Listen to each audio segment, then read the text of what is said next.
All right. Apologies for the slight late start here. OBS is being what can only be described as a butt. Part of that might have been user error. Let me just finish rejigging the screens here. I was trying to add in some additional lower thirds into this operation, and that did not go well for me because for some reason it insists on them being invisible and off the bottom of the screen. I think that might have been because the I started OBS while the screen resolution was a little bigger than it was supposed to be. But by the same token, even after I deleted this source that I added, it still thought it was there for a while. There's something hinky going on, but we're not going to go ahead and let that distract us from here. We're slowly fine tuning these things. As a matter of fact, let me just very quickly remove this because in last the video from just yesterday on the other channel, which is an excerpt from the stream from last week, I noticed the rather annoyingness of my my bracelet scraping on the desk. And for some reason, I'm using a lot more CPU than I generally do in a case like this. It's making the fan spin up in a weird way. That can't be good for anybody. That can't be good for anybody indeed. Let's just double check this. Boop, boop. Okay, we'll go ahead and close that. John is talking in the Discord right now, if you are a member. So let's go ahead and get this party started here. As we can see, I've sort of fancied up the stream graphic a little bit here with the nice little overlay that I normally use. Try not to notice that up in that corner of the screen, it doesn't quite look the way the desktop normally looks because this is just a static image. I mean, I think I could have done a green screen effect on it, but eh, uh, I ran out of time playing with things before the stream started, so this is just sort of a quick one there. And then also I'd have to have another window open. That's a whole big thing. So the purpose of tonight's stream is to do plugin and package development in Sublime Text, much like all of these streams are when we get rolling. And if you watch the videos on my other channel, which I don't have a lower third for right now because OBS being a butt, you will know that starting on the first video that comes out in April, let me just associate myself appropriately here, on April 6th, the first Monday in April, which will be, well, 5 days after the anniversary of the first day that on April 1st of last year is when I started doing regular uploads to the channel. We're going to start the package and plugin development course as videos on the channel. And I'm trying to ramp up this whole live stream experience to tie in with that because I think it's probably useful for people that want to get into plugin development to not only have the resource of videos they can watch with information on key topics, but also to be able to have, for lack of a better term, FaceTime with someone that can, answer questions because we do answer a lot of questions on the Discord and in the forum, trading code back and forth. But that can be, perhaps streamlined and made better and by instead of just saying first try this, then try this, this works for me, just saying here's what I'm doing right here and run through the potential pitfalls of things like that. So I really want to get more into this whole good live stream experience, if you will. So if you are watching this live and you're new to the streams in general, hello, welcome. Feel free to subscribe to be notified when new streams are coming, which is currently every Tuesday at 8 p.m. Pacific. And unfortunately, at the moment, I don't really have the capacity to do live streams at times of day other than this time. I could do it on a different night of the week, but it does have to be sort of this late in the evening due to work obligations and time that I spend with my wife.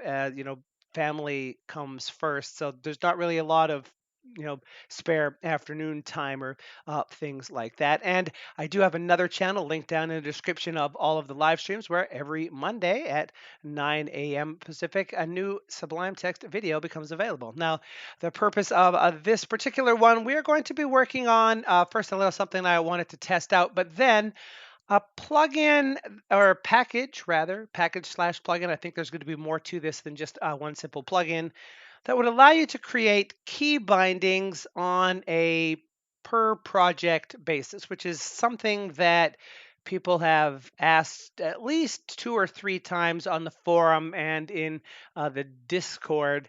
And I thought, what with the new features that are available to us in the latest builds of Sublime, the ability to know when projects are being loaded, I think we could perhaps work something out there. And I have some ideas in my head. I haven't really sat down and thought this out. So this is going to be sort of like one of those real world examples for if you have an idea for something and you're not entirely sure how to do it.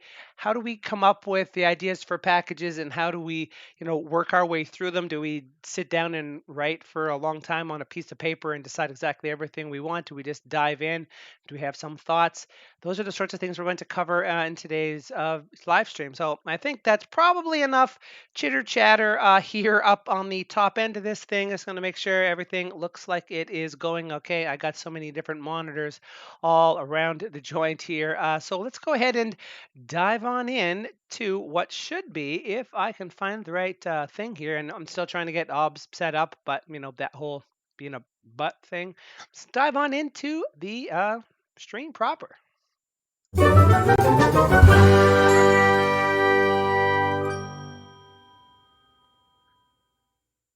Hello, fellow Sublime Text Fanatics. OdatNurd here. Hopefully feeling a little better, sounding a little better, coughing a little bit less, not scraping bracelets on the desk so much, with another Sublime Text live stream. Or if you're watching the stream live, you can hop in at any point into the chat and ask a question. Don't worry about derailing anything that's happening in here. I'm very self-derailing. This is all about working on stuff and answering your questions, if you have any, at least as well as we can answer these questions, because there's some things that I'm not as familiar with in Sublime Text as I could be.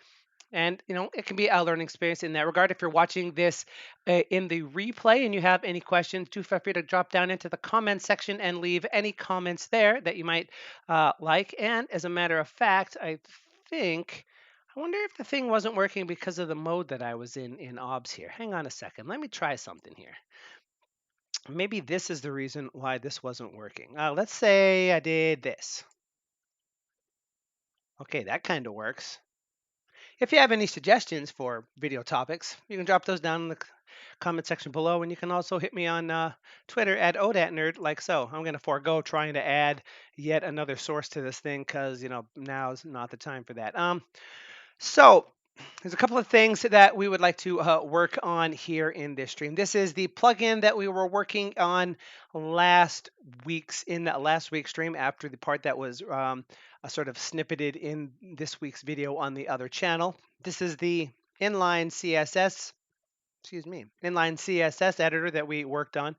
Of course, after the stream, I like to go back over the replay sometimes to make sure that the quality is up. And I realized there's a couple of bugs in here that I probably, in retrospect, seemed potentially obvious. But we're going to sort of set that aside for now in favor of working on other things.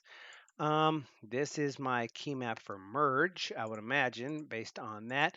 So the first thing that I would like to play with is, and this isn't related to the package that we're actually working on, but just something sort of related to these streams. Because you'll notice the way I have my face down here in this part of the window, if I was to open up the help index and say we wanted to know about the application commands description method, it always pops it into the middle of the screen, or as middle of the screen as it can get, which in this case kind of works, but there's parts of this that are missing, and you have to remember to scroll this thing up like so. And that's kind of irritating. It'd be nice if in streams, if for nothing else, that it would be possible to focus this line at the top of the window instead of in the middle of the window. Um, and what we're actually seeing here is not view.show, I don't think. Scroll the view to show the given location, which may be a point. Now, I think I'm using show at center currently, but I don't think that view.show puts it at the top of the window. I think it just makes sure that it actually appears inside of the viewport of the window at some level. So if I was to say, no, hang on a second. Let me move my coffee out of the way so I can see over there. Good evening, Ashwin. Welcome to the stream where we wonder why OBS is being a bit of a but sometimes. Hope that everything is all working as expected, and potentially make a couple of changes to HyperHelp before we dive into creating a package to allow for project-specific key bindings. Probably project-specific anythings, I would imagine, but that's, you know, proof of concept things being what they are. I want to know what the position of this first thing is. Okay, so right now in this window, the cursor is right there. This is the range of things that we would like to do something with. So let's go ahead and copy that and then say, what's that thing called? Location is equal to sublime.region and then paste that in. So every time we do this, we end up with that particular region. Now, this is the active view. What I have been doing, I'm pretty sure, is saying view.show at center location, and that zoops that position to be the center of the window. What you all don't see here when you do it with something like this is it's also selecting. Now, I guess I didn't show at center is the thing I did, right? So it didn't actually, well, I guess because the console is open, the supposition of what's the center of the window probably changes. Like if I did something like this, it did view.show. It does end up in the exact center of the thing. And if we did it here this way, that also is doing that. Yeah, okay. That makes sense to me. So the actual center that it's showing it in when you do show at center is the center of the actual viewport of this thing, which is dependent on whether or not there's a panel open here. Now, if we were to instead, I'm going to scroll that up and just say view show this location, then it just pops in sort of centered-ish, but not really. And let's go ahead and do that again. Let's scroll this way down, make this real small, go like so. It is throwing it up. It's just sort of in the window. It's not at the center per se.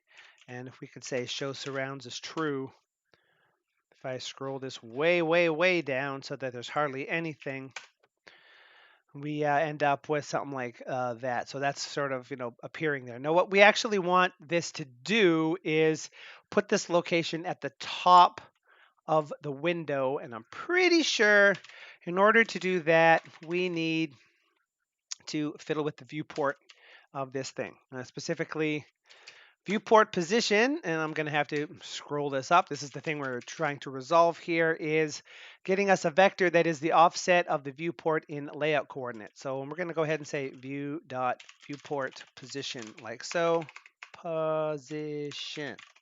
And we end up with that. So X is 0 and Y is 9802. And of course, if you scroll this panel to the right, the X would change. And as we scroll up, if I go up exactly one line in here, like so, we'll see that number should get smaller on the right, like so, 9779 instead. Now, if we did 9802 minus 9779, we end up with a value of 23. So one line was 23 things, and 23 dips, I guess you could say. It's a device independent thing. And if I just scroll way down here, there's this item called view.line height. So if I did view.line height, we end up with 23. So you can sort of see exactly how this is working for us here, like so. The line height is dependent on the size of the font that you are using, unsurprisingly, which also includes any space that's underneath it, because I don't use a 23 pixel font. But then again, the font sizes are in points and not in pixels, and there's 72 points per inch, figures on the DPI of your screen, all that stuff in layout stuff, regions that make me kind of irritated. So if we need to know a few things. View.line. Oh, actually, let's go ahead and get a Python buffer going here, like so. So things we care about here. View.line height, yeah, is going to give us the line height in dip, right? And we're going to need to know that to be able to position the thing where we want. We're going to want to know something like this. And the other one, we can use view.rowCall. I'm not sure which one of these we're going to end up using. And view.textPoint. Both of these row call to and from a point, depending on which one that you have. I'm assuming we're going to have a point, so we're probably going to want to do something along the lines of that. And the last thing we want is set viewport position, like so. Vector and animate, view.set viewport position, like this, right? And this is going to take, well, a vector and an animate, right? Set the viewport for a view. So here's the idea for what we want to do, and I'm not going to actually hack into the hyperhelp to be able to add this in. That's something we can do behind the scenes, but this is something I wanted to set up for the upcoming recordings of the package development stuff and for future streams, to make sure that when we go to hyperhelp to get information about the API or other things, that the position we're going for is always at the top of the window. Here in the stream, that makes it more likely that someone besides me is going to be able to read it, because I'm terrible at forgetting that my head bungs up this corner of the screen down here, which you can't see me motioning with because it's behind my head. Um, and also, if you're creating a video, there's a lot less scrolling the screen around, which can be a little bit disconcerting. I try to do that as minimally as possible in my videos, because I want you to see exactly what I'm seeing on the screen, but bigger, so it's more readable. And it's nice to know relatively where to be looking when you're actually doing it yourself without having to see the whole screen and squint to see the text. But all that bouncing around can be, a little irritating, which is why in one of the recent videos, the one on Terminus, I believe, I could have been constantly scrolling slightly to the right to show, sorry, the arithmetic command. I could have, and I did have a cut at one point of the screen would scroll to the right to show you the command palette and the arithmetic command, and then every time I was about to hit enter, it would scroll to the left so you could see the text. And I it didn't really like the way that flowed visually. Flowed, is that a word? I guess that's a word. I liked it better, even with the arithmetic part sort of cut off on the right. You could definitely see exactly what was happening. Um, so I'm going to try to just create a text command which will what we really need for the purposes of hyperhelp is something that will take a region, a row, the two positions, the A and the B, and stick it so that it's at the top of the window, because right now we're using this. And then, so I'm going to bind that to a key is what we're going to do here. And let's go ahead and say we want a new plugin for this.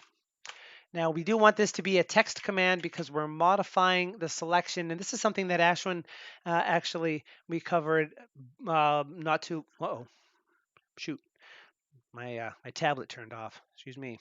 Here we go.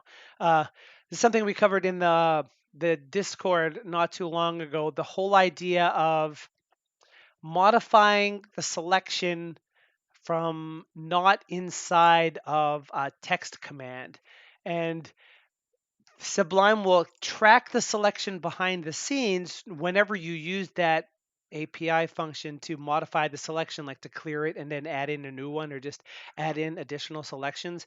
But if you don't do it from a text command, then it won't visually reflect itself in the actual view. Sometimes it does, but most of the time it doesn't. And this is something that has been known for a while. That's why I said sometimes if you're looking through plugin source that's modifying the selection, you might see a call where someone's doing something like, self.view.cell.clear or something like that, or view.cell.clear, I guess, because you're not doing it in a text command, you're doing it in a window command. So you might say, you know, self.window.activeView to get a view stored in a variable, then say clear the selection and view.cell.add, something, the new selection. And then right after that, you see something like view.add region something with flags of Sublime.hidden, and then immediately view.erase region to remove that region that you just added. When you see that happening, what's happening there is someone modified the selection. They didn't modify the selection while a text command was running. And as a result of that, the state of the selection was modified, but Sublime didn't think that it needed to redraw the window because it only thinks it needs to redraw the window in response to changes that happen to text inside of a text command. And when that's the case, adding a region and then removing it right away. It might not be using hidden. I think it is, though. It might be using like an invisible color. It's been a while since I've seen that particular hack. I used to use it in HyperHelp, as a matter of fact. That's sort of tricking Sublime into saying, oh, yeah, I needed to draw something, but then I needed to erase something. I better redraw the viewport, and that will make the selection visually update. Without that little hack there to add and remove the region, you'll look over here and you'll still see the cursor down here and the selection down here, say if that's where you thought the selection was. But as soon as you push a key, immediately the selection will jump to the new place from where it was in sort of a weird way. Now, this has been something that's been around for a while, and we actually raised it as a bug on the tracker, and Will responded with the fact that it's actually supposed to be impossible to modify the selection outside of a text command. It should really only be allowed inside of a text command, but for some internal reason, it was being allowed, and as a result, it has to keep being allowed, or plugins will break. And as a result of that, this bug appears, but they're not going to fix it because you're not supposed to be doing that. You should be doing it in a text command. Um, so that's sort of like the story of why you might see something like that. Not that it applies here because we're not actually going to be doing something like that, but that's why I'm using a text command here, because we do want to modify the position of the view. Now, I would imagine specifically modifying the position of a view, even from not a text command, will probably still work, because that is something that definitely should be telling Sublime, hey, this view, it changed. But I sort of fall into the realm of always wanting to use a text command for anything that's going to modify a buffer in some fashion. Just seems nicer, especially since you can use self.view in order to get the view that you want to fiddle something with.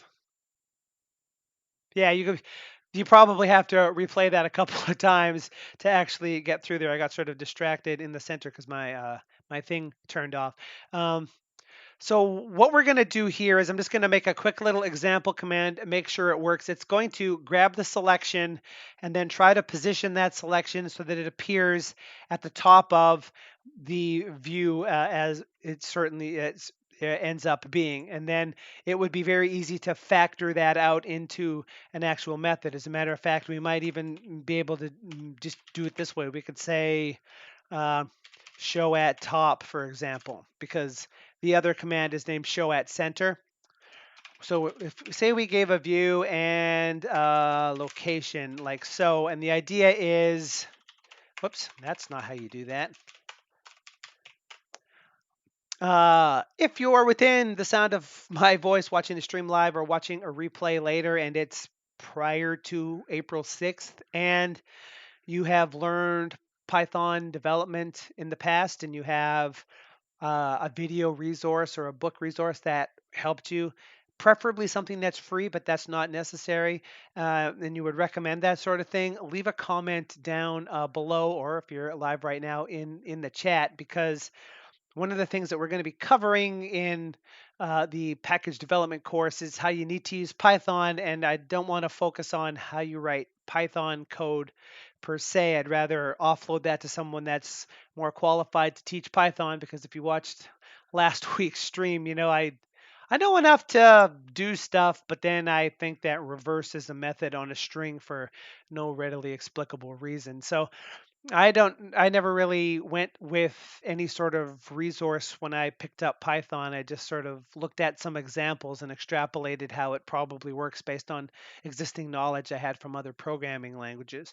So I'm on the lookout for something to drop into the course as recommendations for people that want to get more up to speed with Python if they think they're going to have problems just watching. Now we're going to say that here, in order to make this easier to insert into HyperHelp later, if we had this show at top method, we could pass it a view and a location and say uh, modify the viewport in the given view so that the location presented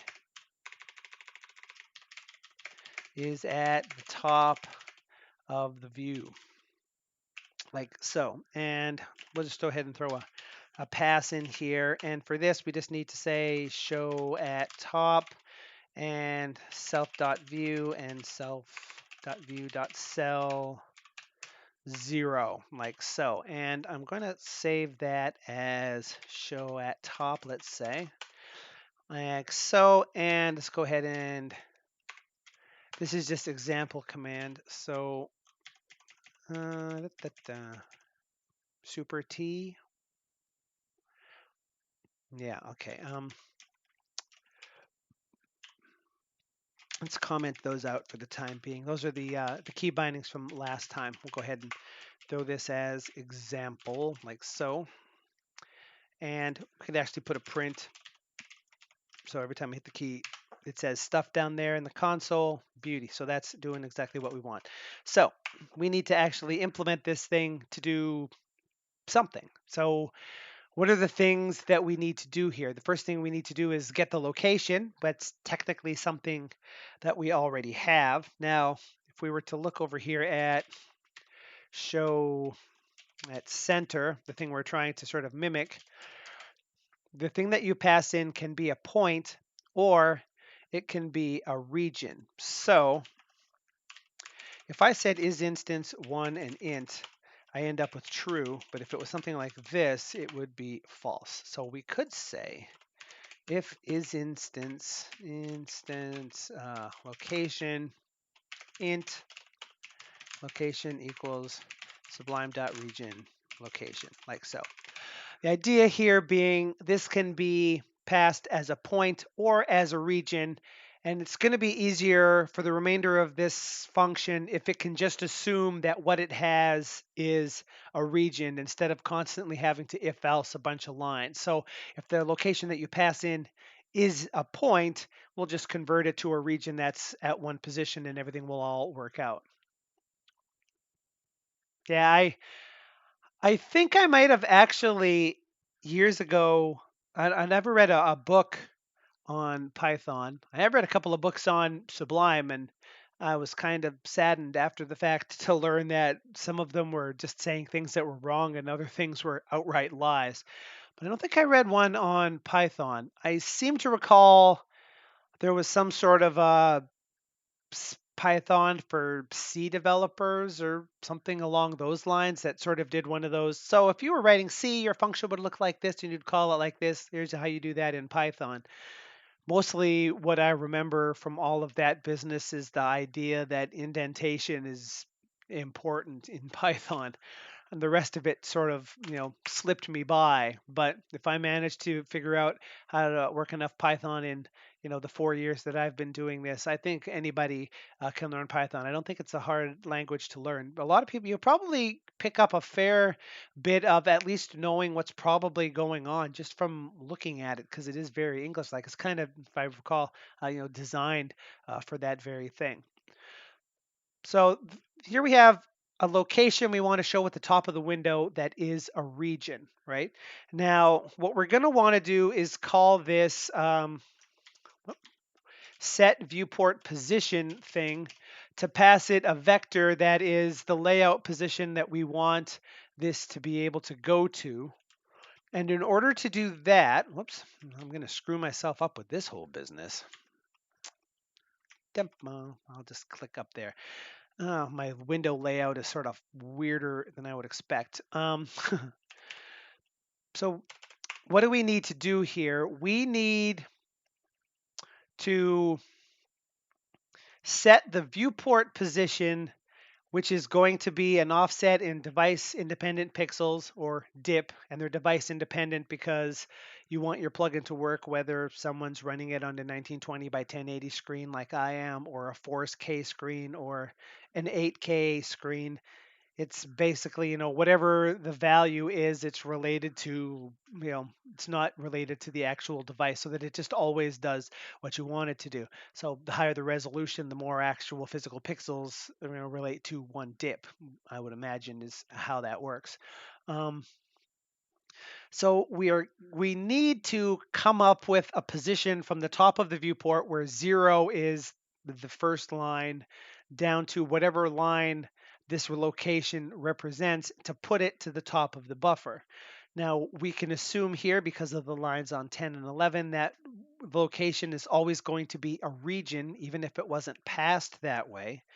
And location.begin as a method will always return to you the region endpoint that's the smallest value, i.e. closest to the front of the file, i.e. the one that's higher up in the viewport, the left-hand side of an actual selection, for example. And if the selection is empty, then the begin and the end are the same, right? And if we were to take the location begin, that's just a point in the region. And then we could say view.rowCall like so, and that's going to, if we pop over here, it's going to take a point and give us a zero-based line and column in this thing. So the first column is 0, the next column is 1, and so on. The first line in the file is 0, the next line is 1, and so on. Why is that? That's 1, that's it. The order that I created these things, this one is 3. This is view 3 instead of view 1, and I'm used to pushing control 1. Yeesh. Okay. Anyway, this is going to return us, as we can see up in the top right of that window, a tuple with the row and the column. And they're actually in that order. So the first one is the line in the file. So if we did this, we would end up with the line. And if we were to multiply that by the view.line height, like so, we could figure how many device independent pixels is it from the top of the buffer to whatever line is the first line in the location that was provided. Now, for the purposes of hyperhelp, it's always going to be on one line, but this could be, a selection that spans an area like this, and then you want this to be the part that's at the top of the window. You don't want this end to be the one that's at the top of the window, or you don't get to see the text that's selected, right? That's sort of why we're using begin here. And that's going to be a my caps lock turned on. That's going to be the offset. So I could say offset is equal to this. And then we should be able to say view dot set viewport position. And that's we're going to need to pass this a vector where the first part, I'm assuming, is the x, which is always 0, and the right is the offset. And then do we want to animate to that? I'm going to say the answer is yes. Did I remember that correctly? Vector. That is what a vector is. And if we test this very quickly, a vector is a tuple representing x and y. So I might even have done that appropriately. So if that was the case, and I saved that so it's actually loaded, and we can see that down there. If this was the selection, or actually if we went back to this, I'm going to go back one more. I say we follow that, but we want this to actually be at the top of the buffer instead. What happens if I push the key? This is that thing where if you were in the Discord earlier in the week, one of the things, and I've mentioned this on live streams, that we say at work a lot is watch this after we've written some untested code because we expect it to explode horribly. But every now and then, that things actually work the way that you expect them to. This is one of those times. So that is nicely scrolled to that position. And just to show that this works the way we expect, if I was to come up, say down here, if the selection starts at the right and goes to up here, this is the beginning of the selection. When I push the key, that's the part that scrolls to the top always, even if the selection goes in the other direction. When I hit it, that same thing happens there. And if I scroll this down, it goes there.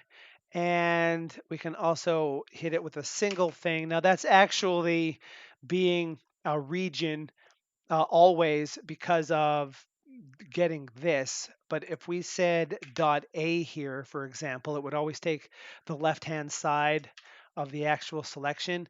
And if that was the case, if I did something like this, that is still doing what we want it to do there because of the way that the selection is going. And if I did it the other way, like this, we end up with the bottom happening because begin and end always gives you the smallest and biggest of the region, no matter what order the two endpoints are in. But remember, A and B shows you the beginning of the region and the end of the region. Beginning is A, end is B. And the B location, as a easy rule of thumb, is the location where the actual physical caret is located. So this is the A, this is the B, but the way that this thing was created. If you drag the selection in the other way, then this is the A, this is the B. This is where the selection started. This is where the selection ended. And here we're always using A. So that's just proving that this is, even if you give it an integer version, a point in the file, it can convert it to a region, in which case both of those points are the same. And then it can still scroll it to the beginning of that, which ends up just being that exact number. So that is doing exactly what we want.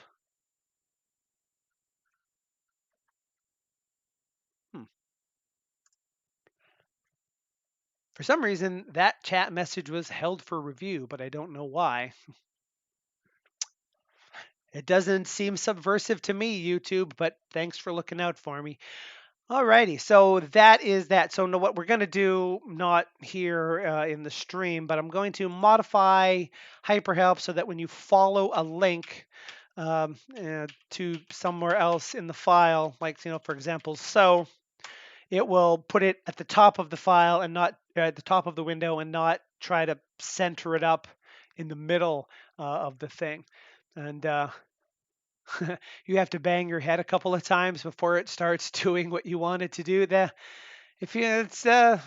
happens more frequently than I might like to admit.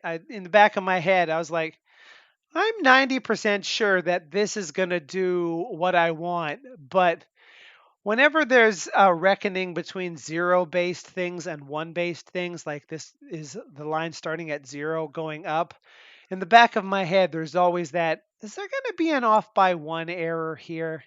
I mean, I don't think so. I would imagine if the lowest value this can be is 0, then that has to be line 1. So line 1 is line 0 because it's 0-based, should probably work. But until I actually push the key, I'm not 100% convinced that I've understood how that is supposed to work.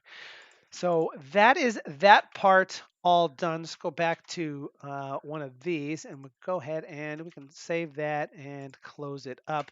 As a matter of fact, and we don't even need this command in here anymore. That is enough for me to throw that into HyperHelp. I'll probably gate it as a setting in there. And I think there's a couple of other small tweaks that are in HyperHelp that aren't officially released to anybody but people that are cloning the repository directly that I'll probably push out before the plugin development thing starts to make sure that there's as good a version of it as possible. But I'm not going to officially release it into package control without having to do that funky setup thing until the new setup happens for package control and dependencies. And I'm not 100% sure I still even want it to be a dependency, but we're just sort of hanging on that. But the main point of this whole stream is to create a package that would allow you to have, excuse me, project specific key bindings. That's the whole point of this operation. We sort of got off the rails there as we tend to. We're sort of, well, that says 40 minutes in, but I'm not sure how much of that was me having to stop and restart the stream because OBS was being a butt. I can't say that one enough tonight.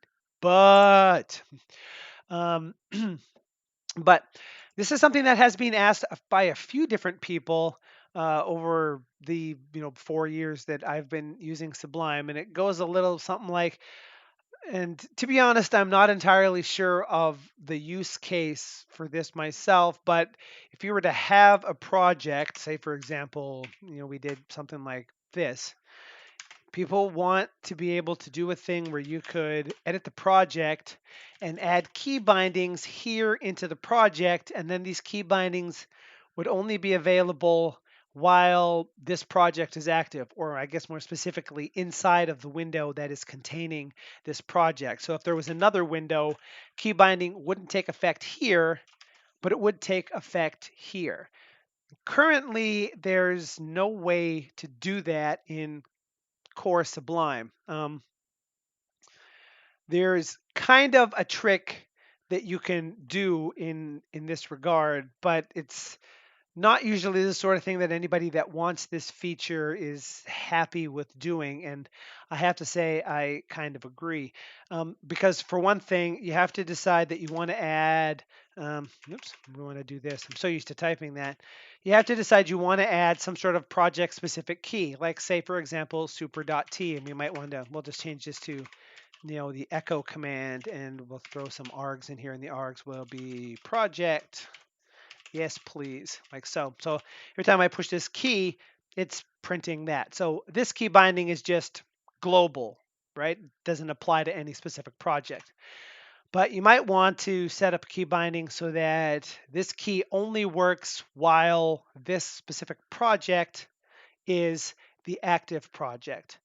And you might want to take it further to have a different version of it depending on what project you actually have open in a particular window.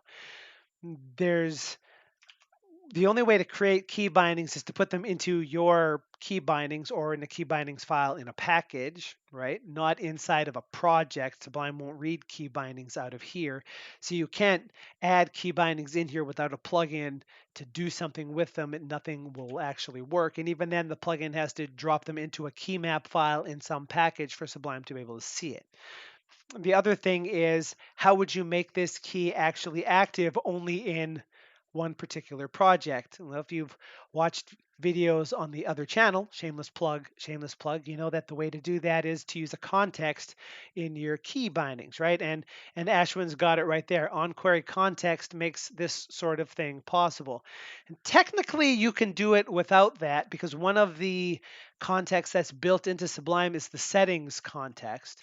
So over here, I could say that I want the setting override audit to be set to the value true, like this. This setting is going to be set in here. So no, the way project-specific settings work, the settings in here are applied to every view that's contained inside of the window that's housing the project. So if I said view.settings.get override audit right now and spelled it correctly, we end up with the value true, even if this file over here, which isn't part of override audit, is just in my home directory. The value is still true because it exists in this window. If I pop this thing out so that it's its own thing and do it now, I don't get a value for this setting because this isn't part of the project anymore. It's in its own window. But when we dock it back in, it comes back. right? So because of that, what we could actually do is come over to this thing and add in a context. I'm really not happy with the way that works. And we could say we want a context. Oops, no, we want a context. Thank you. The context we want in here is, whoops, setting dot override audit, like so. And then the operator would be equal, and the operand would be true. Remember, the setting, oh, don't capitalize it, bro. That's no cool. Um, this setting context that's built into Sublime will only work with Boolean values. It won't work with strings. So now that the key binding is set to that, in this window, when I push the key, we don't see anything happening. It's just injecting T's into the file. Over here in the override audit window, if this has the focus, we see it saying, yes, it's in the project. Even over here, when I push it, yes, it's in the project. When I pop this window out and open the console, give this one the focus and push the key, I'm injecting T's. This key binding is only active inside of this project. So this is one way to pull this off. I'm going to size that down a little bit and get rid of all of this crunk. The problem with this is you have to, if you want this key binding to only be active in one project, you can do so. If you have two projects, like HyperHelp and Override Audit, and you want the key to do something different in both of them, then you have to have both of those key bindings in your regular Sublime key map file. And you have to make sure that you edit your project to have the appropriate setting in it that's specific to a specific project. Um, it would be nice if this context here could use non-Boolean operators. And so it works, but it's unwieldy except for if you have a very narrow idea of how you want this sort of thing to work. But as Ashwin pointed out, on-query context is an event listener event that Sublime will invoke when it's doing a context to see if you know how to respond to one. And with that, you can make it have any key you want and compare it to any value you want, the operand. The operator always has to be one of equal, not equal, and all those other specific values. I suppose we could go in here and push the key. Equal, not equal, contains, not contains, text, those things. The operator you can't modify, but the operand and the key you can. So that's one thing we could do to make this a little nicer. Imagine that instead of having to have a setting here, we could just have a context that was based on the name of a particular project or something. Then that would make that a little bit easier as well, right? The other problem with this, as we said, is your key bindings have to be out here in your key map file in your user package, or you can put them in any package if you want to. But that gets unwieldy because now you're modifying a bunch of different key map files all over everywhere. If you move from one machine to another with your project, you have to remember to move your key bindings or things won't work. But I think we could make that work a lot nicer. I'm going to go ahead and drop that out for the time being. We're going to jump over to, I guess I already had spare window, didn't I? That's the key binding. So we'll go ahead and get rid of that thing. We'll just sort of start a new window here and a new plugin like so, and maybe we'll even pop HyperHelp up in there. Okay, and now that's the first view, so Control 1 does what I want.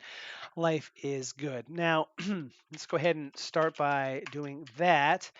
And what's a good name for a package that does something project specific with key bindings? Maybe something like project specific key bindings. We're going to go ahead and drop that in here. Project specific keys, let's call it. And inside this thing,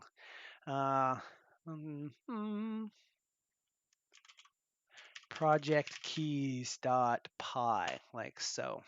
We'll save that, assuming enter does what I think it should. Where we weird. Pretty sure enter is supposed to actually do something there. And then we will also add folder, and the folder we want to add is this one, like so. And then we will save a project, and we'll save it into here too. Project specific keys. Specific keys. Yeah, that's a thing. Hey, look, enter worked that time. Good times were had by all. Now, for our purposes here, let's edit the project too, so we have something to look at. So we got this going on here. Now we're gonna want an event listener here because there's a few events that we want to be able to respond to. So let's say we want the class for project specific event listener, let's say, and we want that to just be a regular event listener, not a view event listener, because we want it to capture events everywhere in a window and not just in certain specific files. And there's a couple of different things we want in here. We probably want, oh, and I'm going to have to, we'll do on query context. I'm just going to have a self and a view, and I can never remember what all of those are. So let's go ahead and jump into that. Yeah, that one. They're both samey. If we had that thing, we could, make sure that my big fat head isn't blocking it. And it's kind of hard to do that, not do that, because there's a lot of things here. Does, however, show you the list of all of the potential operators you can do for something like this.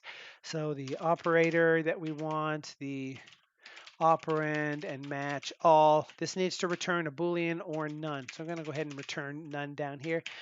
Just because, save that up. Good. Now, methods in Python automatically return none if they fall off the bottom without a return statement. But personally, as much as it pains me to say it, I like to use return none to explicitly let myself know when I'm looking at the code that it's actually actually doing it on purpose, as opposed to my forgetting to have returned a value. That coffee is hot. So I'm going to do that here. Now, um, basically, for those that are unfamiliar with on-query context, whenever Sublime is evaluating context in keys, it will invoke all the event listeners for a context to ask them, do you, oh, I missed one in here. That would have been embarrassing. View key operator operand match all. It asks our plugin, do you know how to respond to the key provided? And you should return none if you don't. So in which case it will continue on to the next plugin and say, hey, do you understand this key? The idea being that there could be more than one of these event handlers, and realistically only one of them is going to be able to make a determination. So only one event lister should know how to handle any specific key. If you know how to handle it, then return a true or false or something, as we'll talk about in a second, to indicate whether the context should be active or not. Otherwise, return none, which gets Sublime to skip on to the next one, potentially blocking the key from running if nothing declares that it understands that particular context. And then within the key, you get told the operator and operand. The operator is an integer value, which is sort of visible over here on the right-hand side, like sublime.op equal for things that are equal and such like that, to tell you what the operand or the operator was in the key context entry. Operand is the operand value, and match all will be something that lets you know if the person thought that it should match all of the selections or not. Now, which one of these things you reply or look at is entirely up to you as the person that's actually creating this thing. So let's say something like this. If key is not equal to project name, let's say, maybe we'll just even say project, then return none. Or actually, we might even do it the other way, right? If key is equal to project, then we're going to do something in here. Otherwise, we're going to return none. We only want to do something if we understand what the key is. And then we need to know what are we actually comparing here. Now, I'm guessing we're going to compare the excuse me, the value of the operand will be the name of the project file, and the the operand will be the name of a specific project file, and we're going to compare that against the actual project that's associated with the window. So if we said view.project file name like so, that's going to give us a problem because is it just named project file? No, project name. Fine, I'll go over to the help. How is that not? Oh, it's a window thing, not a view thing. Should have known. Window. That's the name of the project that's associated with this. As we can see, it's a string. It's a fully absolute, fully qualified path directly to the exact project file that's in this window. If we did the same thing here, we end up with basically none. Like so, because there's not a project inside of this thing, right? So let's say this. We're going to import OS because we want the OS module for the path action. And let's say project name. Well, let's actually see the left-hand side is going to be view.window to get the actual window that the current view is in, dot project file name like so. And then if left-hand side is not equal to none, then we need to say something like, I'm trying to remember how to do this. One of the things I don't do a lot with Python is string manipulation, and the other thing I don't do a lot is paths. No, is it just split in that case? Yeah, okay. So we want to split it and take the second part. So we can say here that the left-hand side is equal to os.path.split, the left-hand side, the second item. So now the left-hand side of this thing is the name of the project that is actually associated with the window. And it's only going to do this if the left-hand side is none. And this is one of those things where after we get the logic cleared out, we might go back and flip the state of this thing to the way that I did it before, which I think is probably what we want. Just to sort of make this code clearer, because now we have to have this thing indented.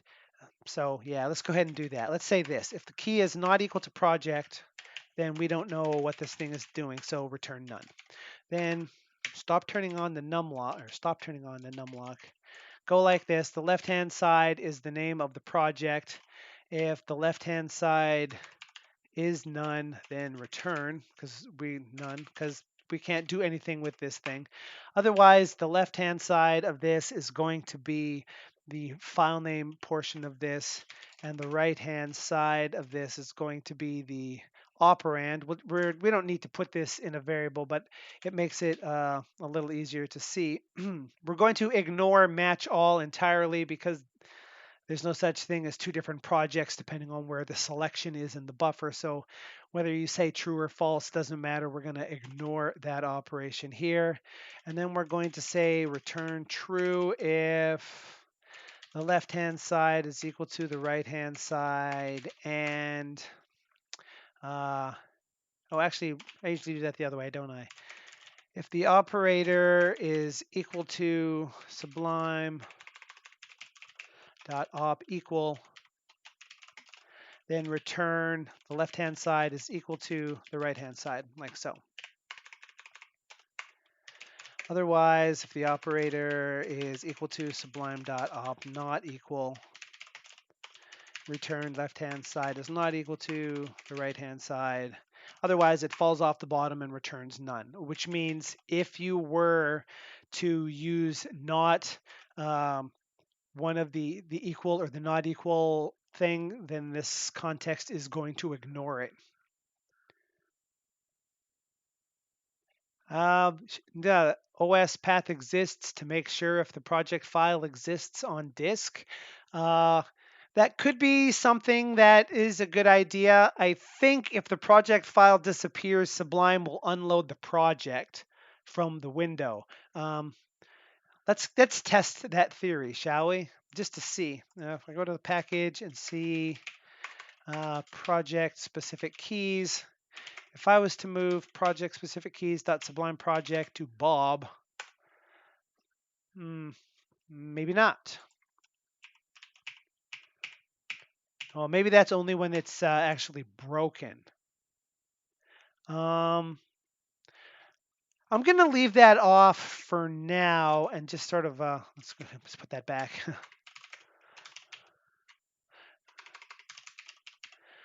Just until I work through the rest of how we want this to work, and then we can revisit and see if that is the case. So we now have a key context of project that could tell you if the file name of the current project matches something that you've provided.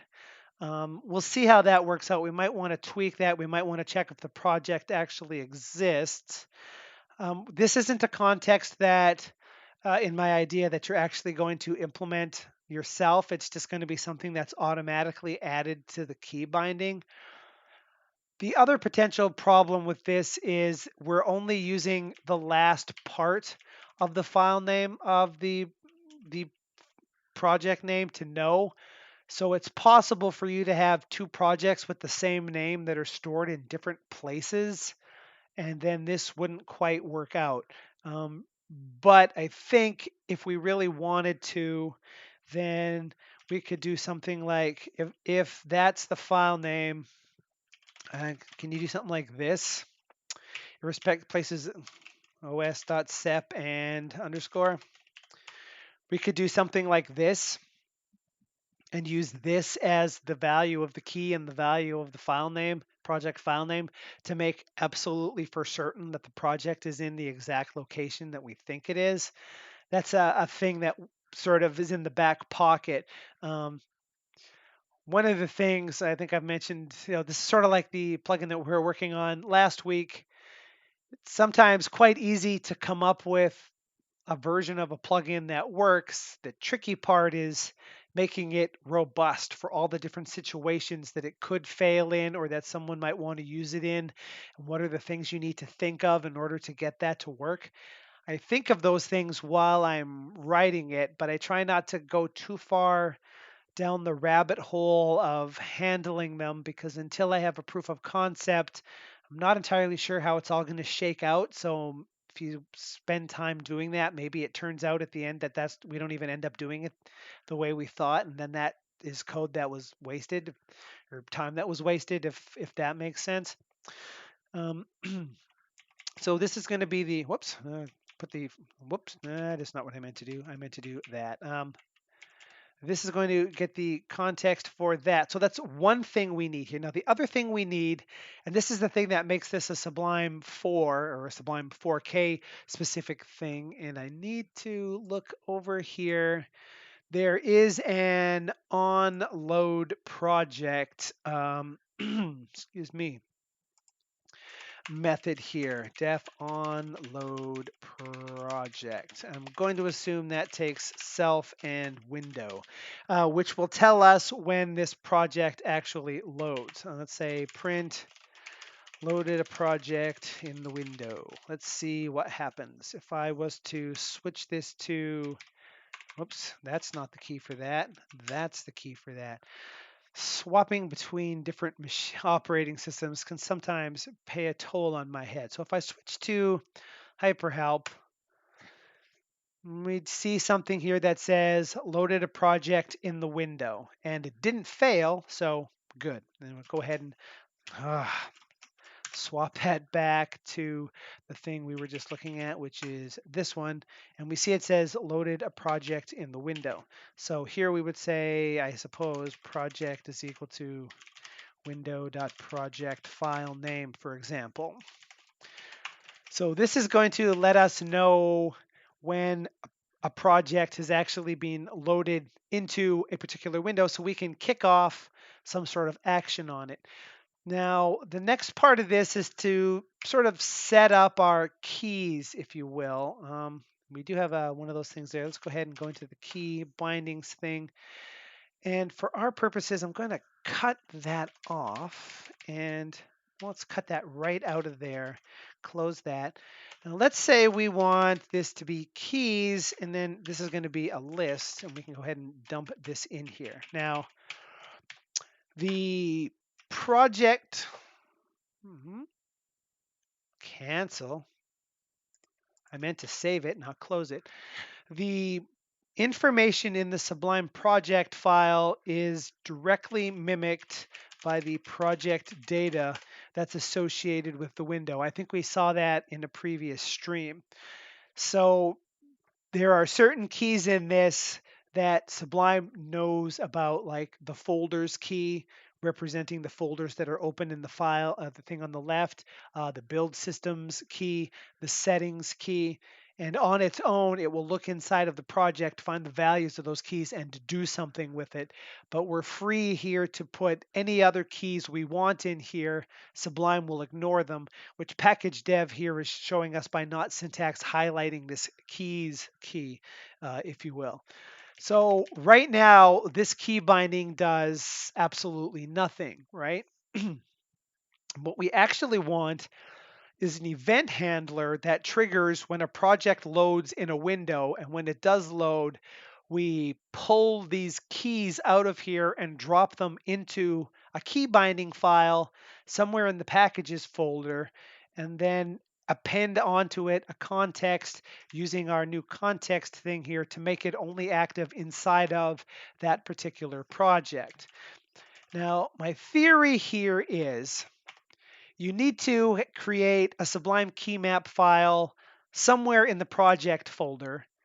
Technically speaking, literally the top level of sorry, I'm saying the project folder, the packages folder. Technically, if you were to put a resource directly into the packages folder, like not inside of user, but just right in the top level, Sublime will see that as a resource if it's a package resource, and it will load it from there, which is sort of a side effect of the fact that package resources are sort of considered to be part of the Python system, and the Python system uses the sys.path to know where to look for things, and the default sys.path in the interpreter inside of Sublime is the packages folder amongst a few other locations. So that's a place that it will find those, but it's not a good idea to put them in there because there's no way to disable them. If they were in a package, you could disable the package, but if they're not inside of a package, you can't disable it. So that's not a thing to do. And there's a cache folder, which if you were to do sublime.cache path, like so, this will give you a location somewhere inside of the data directory to the cache. This is the place where Sublime stores the compiled versions of syntax definitions, because it does have to take the Sublime syntax files and the TM language files and convert them to a format that it can use to syntax highlight. It doesn't take a lot of time to do that, but it does take a non-zero time. So it does it once when the syntax file changes and caches the result in that cache folder. And then every time the syntax changes, it knows and it re-updates the cache. If you've ever modified a syntax definition, you see in the console that says syntax summary updated or meta summary information updated. I can't remember exactly. That's it updating the cache.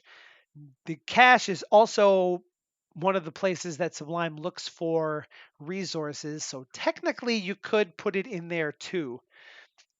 The problem with that is it's sort of an implementation detail right now that the cache, Sublime will find package resources in the cache. It works. If you were to do something like sublime.find resources and use an empty search, you can see it's finding things in the cache. Here's the syntax for the cache for the webcam syntax I used to make that title image at the beginning of the stream. It's not defined that it does that. It just sort of works. So you sort of run the risk of the developers deciding, you know what, we don't want that to be the case. We're going to turn it off. Any package that relies on it breaks, but too bad you're doing something you weren't supposed to do. So I try not to rely on that sort of thing specifically. Although I'm probably going to do something like that in override audit. It's not going to be a resource, it's just going to be a location for a file. That's sort of a different scheme. But we do know that because we're a project, named in this case project specific keys, then we're we're that package. We can create a folder in the packages folder named for our package, and no one can say too much about that because it's our package, right? Sort of like we own it, if you will. Right now, this package is actually unpacked, so that is fine. If this was a released package, it could be a Sublime package file, which means it would be in the installed packages folder. But we could still create a folder named after our package in the packages folder if we want to. And as long as we're careful about the files that we put inside of it, we're not going to clobber over any of our own package resources as an override. So it's sort of a way for us to create files ourselves that we know aren't going to stomp over something else. Because the other way to do this is to put them in the user package. And you can't put them right in the base of the user package because the files have to have a very specific name. The key binding files have to have a very specific name, one of 4. And the user's files go there too, which means you'd clobber over the user's files. Or you'd have to modify the user's files. And it is the height of irritation for me when something decides on my behalf to start fiddling around with contents of files that I created.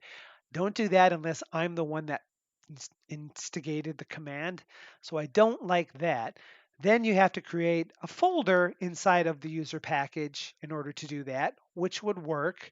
You'd probably name it after your package to make sure. That's what package control does for information that it stores in the user package. But then you're kind of dirtying the user package, if you will. So there's sort of pluses and minuses to all of this is basically what I'm saying. But what we're going to do here is say def plugin loaded, like so. This will get invoked every time our plugin loads, right? Now, the next thing I'm going to do is come over to this terminal or this window over here and say Python make directory, like so, because I can't remember how to do that. Stack abuse, how to create a directory in Python, working with directory. Seems like it should be pretty simple to do. Get current directory, creating a directory, os.makedir. Yeah, I should have guessed. Okay, so we could say we need the path of where we actually want to create this thing, right? Let's actually do this. We can look at the documentation for this thing, and I'll even bop this out over here so we can see it. Mode is ignored. We don't care about the mode. Now, the real thing is recursive makes intermediate level directories. Okay, so this isn't Sublime. That key's not going to work. We actually want this. Recursive directory creation function, make all intermediate level directories needed to contain the leaf directory. Because what we're going to do is create a folder inside of the project for these things. So we want the os.makeDirs thing. And we're going to say it's okay if it exists. We don't care about the mode. We just want a path. So I'm going to bring that back over here for me to look at here. First thing we need to come up with is the actual path of this thing. And that's going to be sublime.packages path is the main thing. Like so, right? I'm really doing well on the coughing this time. I'm a real fan of that. So that's giving us the actual location of the packages path. That's going to work no matter where you installed Sublime, whether you have a portable version or not, or you're on Windows, Mac OS, or Linux. This is the thing that Browse Packages uses behind the scenes to know where to get this, or at least it's sourced from the same location. And if we said os.path.join, the first thing we want is that. The next thing we want is the name of our package, which is project specific keys, which we could also do something with, this thing. We'll leave that in there for the time being. And then we'll add this. And then we say dir equals dir name is equal to that. And then we'll print dir name. We'll be really unhappy about the relative indent going all weird for whatever reason. And we can see here when we save it, I'm going to save it again. It's giving us that, the name of the actual package that we're in. And here is the full directory that we're going to create. Now, I believe this returns something, underscore name returns something slightly different if you're in a Sublime package file versus here. So that's nothing we're going to fiddle with right now. The general idea there is instead of hard coding the name of this, we could actually have it figure out on its own what you've named the package so that no matter what you name it, everything still works the way you expect it to. But we're definitely getting a directory name here, right? So I'm going to say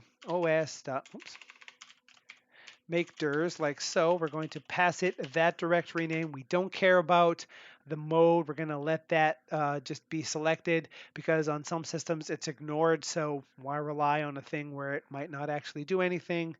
And exist OK is equal to true because we don't want this to throw an error after you do something. Oh no, is this added in? No, that's right. What did I do wrong here? Make dirs. Oh, right. It's make dir the other way and make dirs this way. We can totally see that folder has popped into existence right there, but we're not doing anything with it. And every time I save, we don't have a problem with it. If this was set to false, which is the default, then we end up with, what you talking about, Willis? Which is why we're doing that. Okay, so we probably, this is something that we're going to need more than once. So let's go ahead and say something like def keymap dir, like so, and just return this. Because we're going to need it in a second to be able to do something. And then we could actually just call keymap dir like this, not actually put that there. What do we care? Don't do that, do that. So we got that, we got that. We want a couple of spaces in here. We're good to go. Now, our project has just loaded. What do we want to do here? We have the name of the project file, which is something that we're going to need when we boost these keys out. And let's go ahead and, oops, wrong key binding. Let's go ahead and scoot that over there so that we can actually see our keys over there. Now, we need to grab the project data for this too. So data is equal to window.project data. That's the, we saw that back here somewhere. That's this, right? This could conceivably return none or an empty dictionary. I would imagine it's only going to return none in the case where there's not actually a project. So probably, safe. I'm going to do this instead just to protect our code. If for some reason the onload project handler gets invoked to tell us that a project was loaded in this window, but there isn't any project data in this window, which is impossible because I had a project get loaded, our code won't fail, which is probably stupid overkill for this, but it does protect us when we copy this code later and post it somewhere else outside of this event handler and then just assume because it worked for us before, it'll always work. This is one of those things that you sort of tend to do as a maintenance programmer because the fewer future bugs you can have to deal with, the sweeter life is. And here we can say keys equals data.get keys, and that's going to be a list. So let's say returns an empty list. So ask the window for its project data, which could be empty, theoretically in the world of the bizarre. Ask the project data for the list of keys that are defined. Let's assume that not all projects will have one, in which case this will return an empty list. And then we can just zoop over the key, this array when we're doing something. We could actually even say if not keys return, because if there aren't any keys, there's no reason for us to continue on here, right? Make sure that everything works okay. Now we have the name of our project. And again, we're going to assume, much like up in the other thing, that we can actually do this. I probably could have just did it this way, right? Wrap that and then say os.path.split and throw a 1 on there. And this is another instance, like you mentioned, Ashwin. We could test to see if this actually exists on disk. Probably it does, because otherwise, how did we get project data? But I guess that's an example of a thing that we could be testing, just for that whole fixing future bugs things. I guess that sort of means that I try to pick and choose what battles I'm going to fight. And probably I've spent more time being confused about things I thought were tables being none than I've worried about files not existing on disk, because those problems tend to be easier to track.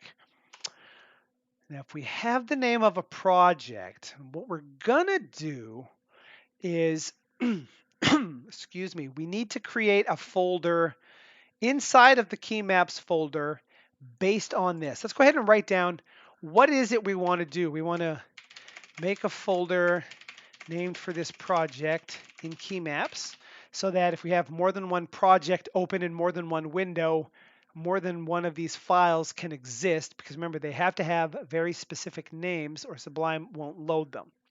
So we need to make a folder, and we might as well name it based on the name of the project. Then it's easy to see how all that's going to work. We need to create a binding file by copying the keys over from this data here. We would just iterate over these. We'll assume that each one of these is a valid key binding, add it to the file that we're dropping into the thing. And here's the last thing. While copying bindings, add a context, which is this thing up here. Because from a usability standpoint, what we want to be able to do is say, inside of this project, I want the super T to print this. But anywhere else, I don't want it to print this, right?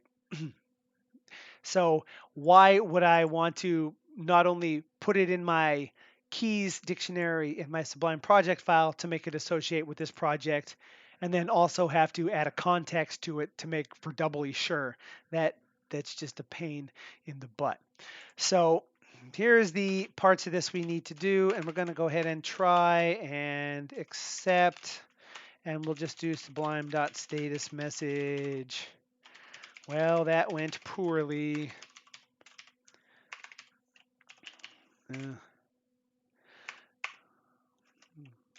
Yeah, we'll just leave that for the time being. Okay, so if anything goes wrong here for the time being, which is these things up here that we're doing, then just make a status message that says, oh, well, that's unfortunate. Then we'll at least know that it's happening. If we do this and nothing seems to work, we can look down in the status area of the window. Obviously, in a production version of this, you'd actually respond to these error messages and make sure that something funky isn't happening, right?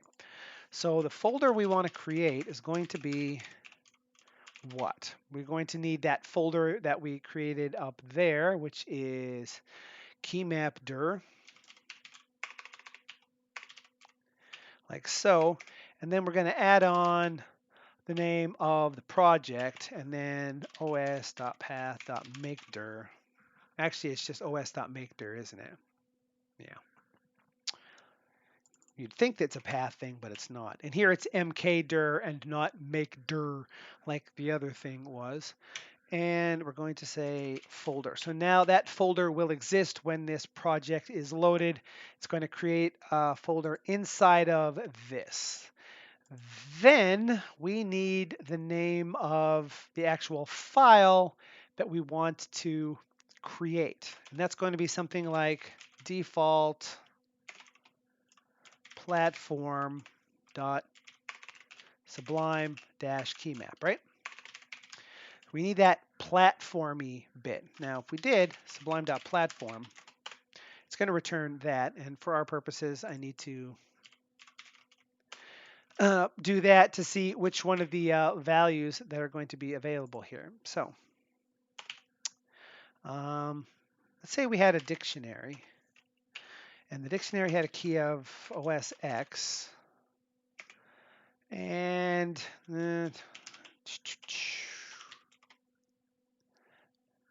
default OS X dot Sublime key map, default Windows.Sublime key map, default Linux.Sublime key map. It's amazing what you don't take for granted sometimes.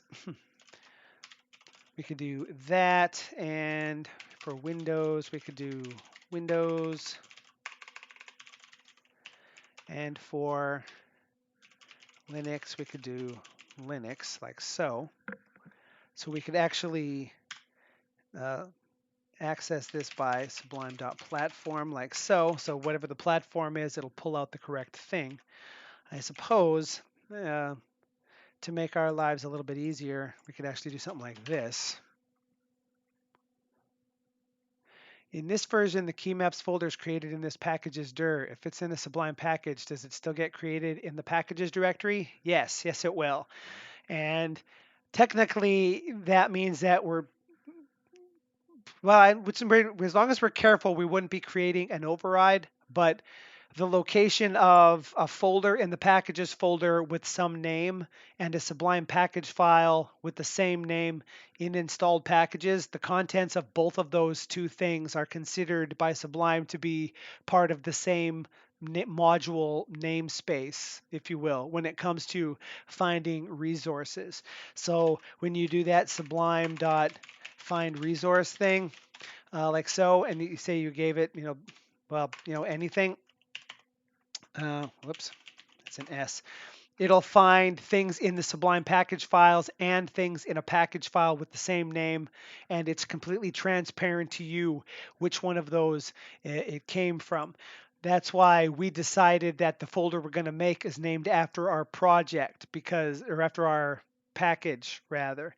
Because if we're installed as an unpacked package, then technically this is not going to do anything. It's just going to create that key maps folder inside of it if it's not already there. But if we're installed as a Sublime package file, then this is a safe name for us to create a folder of because we know there can't be another unpacked package with the same name because it would be us.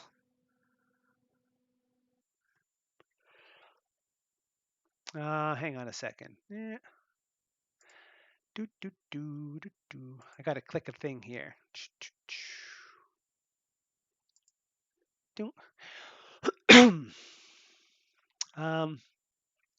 So we're going to come down here and throw one of these things in here and say default that.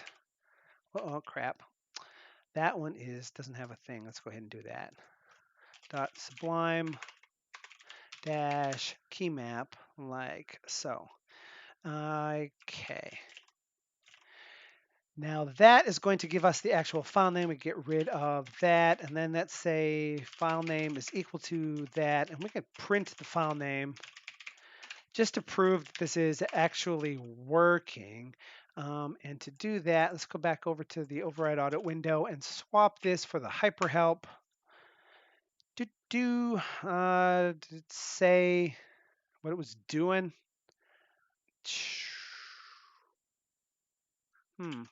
Let's go back over to untracking, reloading on project. Oh, right, it didn't work in that one because it doesn't have any keys. Well, crap. Okay. Let's go back to the override audit project and add some keys in here. That is, okay, there we go. Now we'll swap back to hyperhelp like so. Let's go ahead and clear the console so we can actually see what's going on here. And when we say, go back to override audit, yeah, I know it's tracking a lot of folders. Oops. Wait a minute. Which one did I pick here? Did I screw something up here? Let's add some logs in here to make sure that I didn't mess something up. Loading a project, and then we'll also say data is data, print keys is keys, like so. just so we can double check, because we have done a fair bit of stuff here, and we're going to go ahead and swap to that.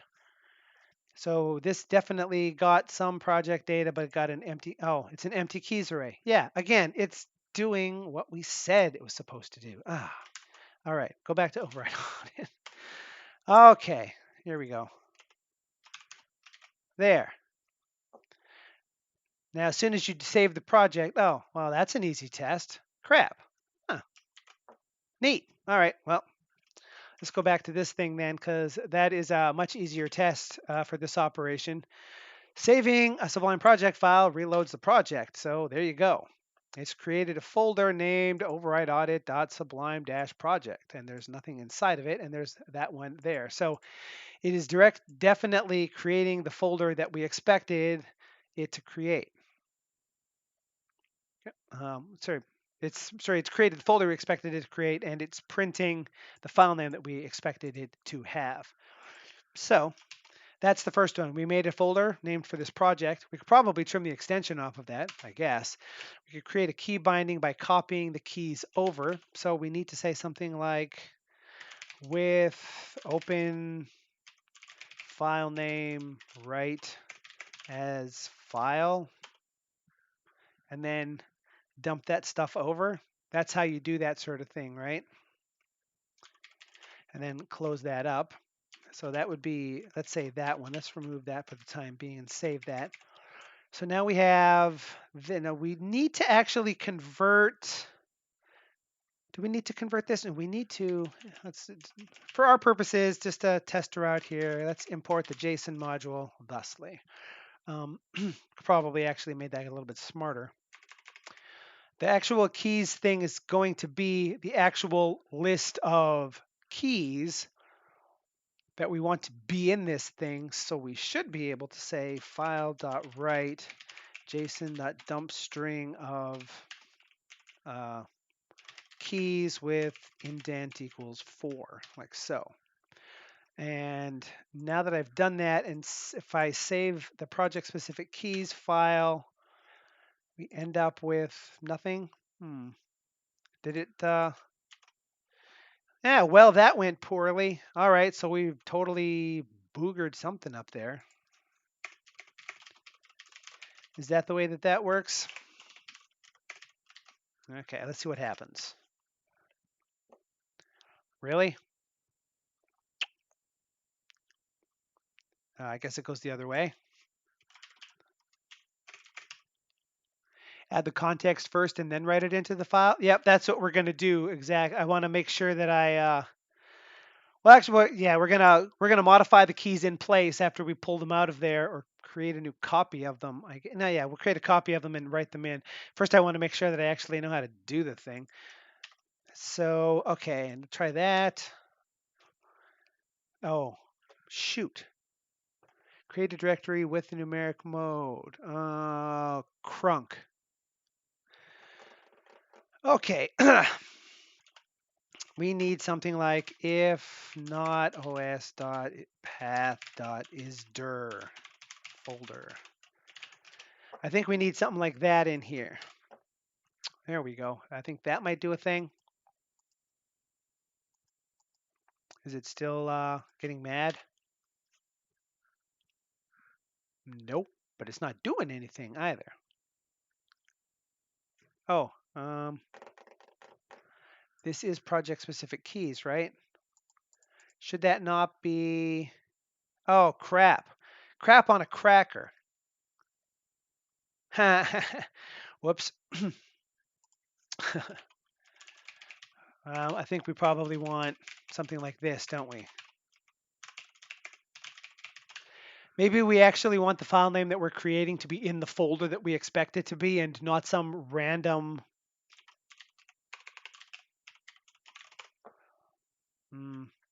get CWD. Whoops.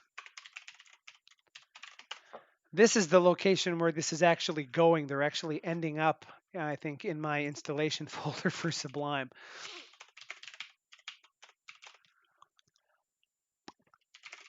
Default. Okay, well, that points out another issue, so that's good. I totally spelled default incorrectly, but there we go. Remember the other day, Ashwin, when we were discussing the idea of using view.retarget and why you should always give it a fully qualified or a fully absolute file name in order to um, show you give it an exact location. This is why you do that. All applications on all operating systems have a notion of what the current working directory is, and any file names that are relative to something are relative to the current working directory. So, all else being equal, it's a good idea to use absolute paths to make sure you know exactly where you're going. Unless you're writing an application and you're in control of where the current working directory is, but here, the current working directory is a property of the plugin host, and there's any number of plugins. Any one of them could try to change the current working directory. So that is not a safe thing to do. So now that we save that, we're going to see this file over here.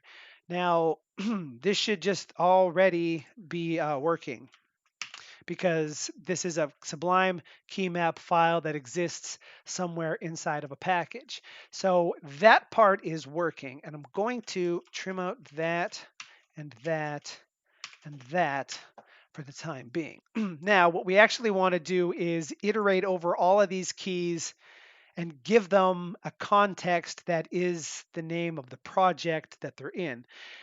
We also never actually tested that our context works, so that's interesting. This is a job for coffee after I unlock the thing. Yeah.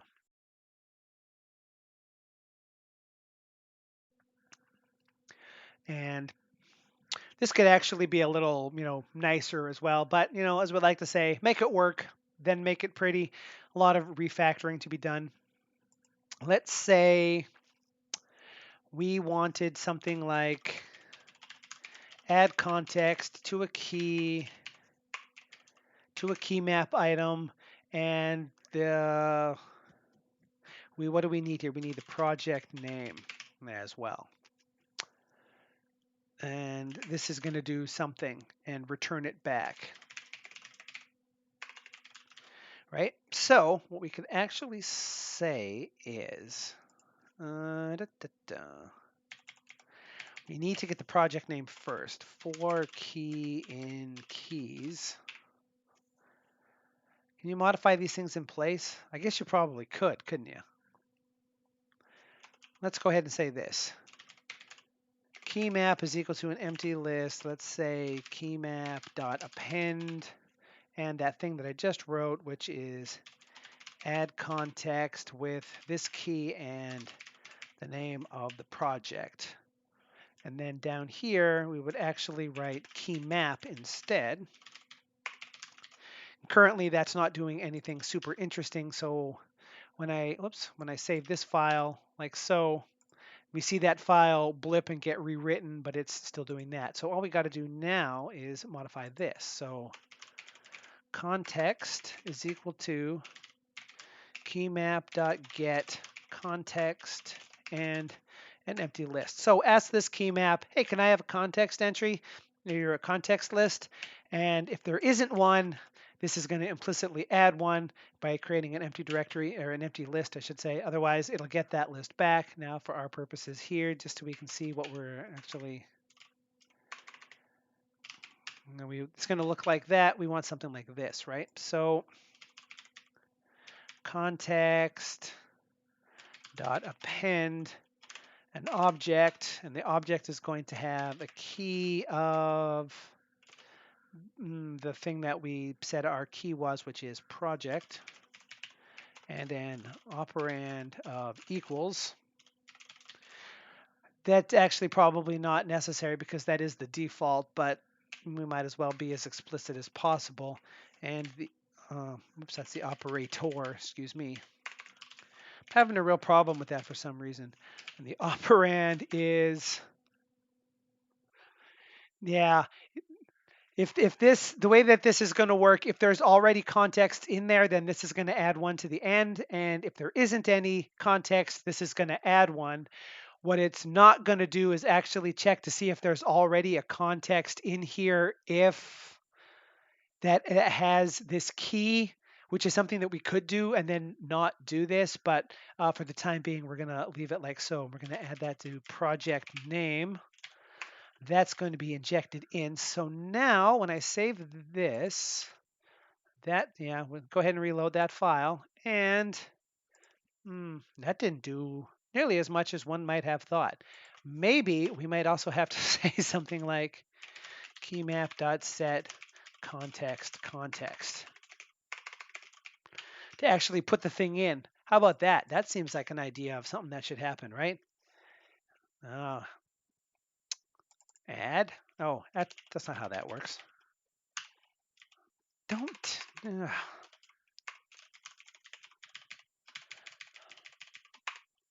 Working with multiple languages in the same day can really mess with your head. Okay, I'm going to save that. That's not what I meant to put there.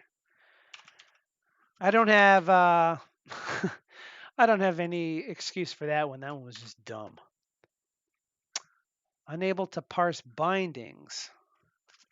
Well, we're getting somewhere. It has a context, key, operator, operand. What doesn't it like about this? Clearly the context.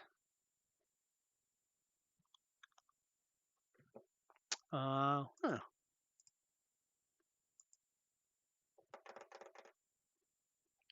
seems like it's something that should work. Why doesn't it like this one? Key, project, operand, operator. Key, operator, operand. The key was project, and the operator was equals, and the operand was this thing. How is this different except that it's formatted funny? Can't be, right?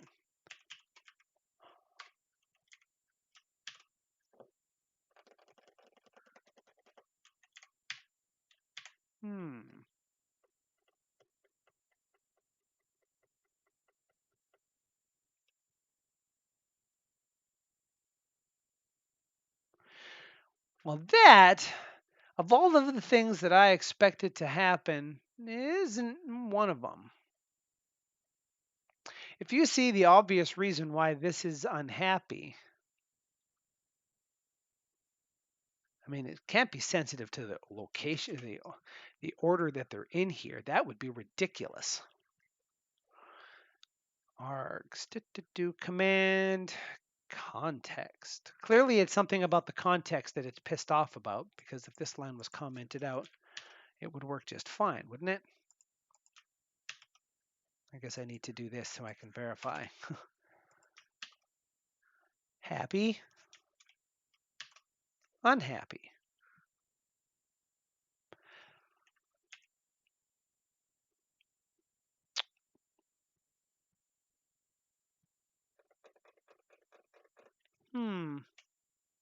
I'm missing something super obvious.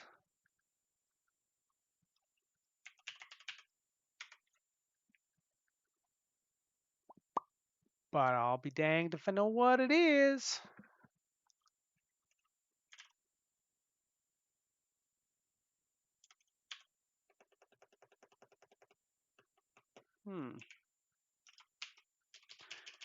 Normally this would be up here and joined together just to see.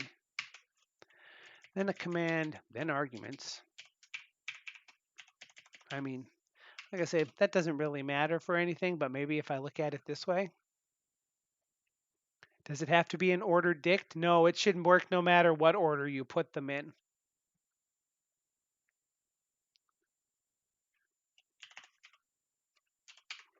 Context is definitely a list. That's definitely that. That's definitely key. That's definitely operator. That's definitely operand. So, is it mad about this? Nope.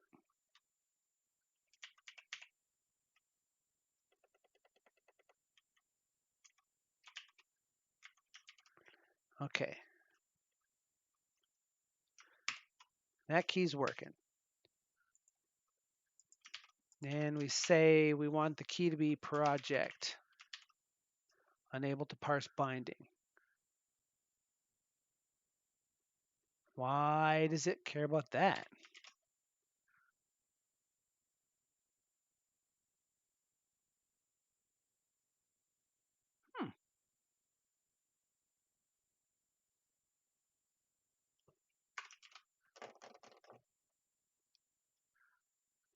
Let's test something. I'm going to go to the key bindings file. I'm going to paste it in here. Whoa. I forgot an important part. Hang on. I'm going to do that again.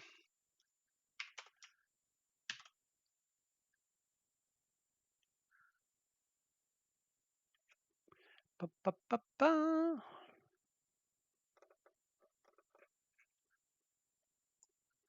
Is it happier with just this?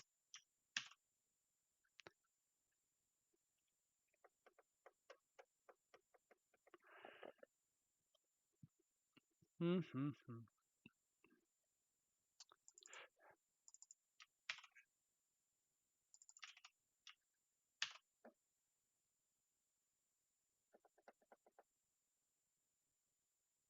Well, that's the other one that's broken now. Let's go ahead and comment that one out again.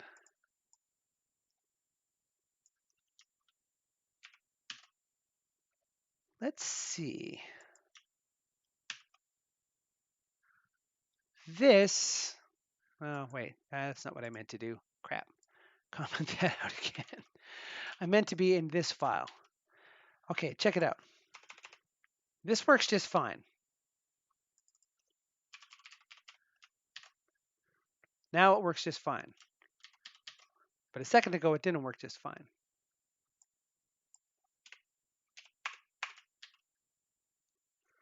Close that window. Come back over to here, save this. This is in here. This doesn't work. Okay. Terminus view.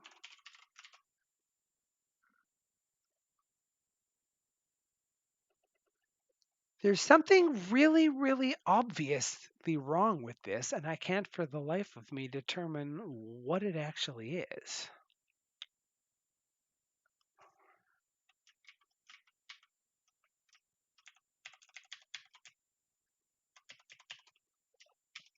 Okay, let's do that one more time.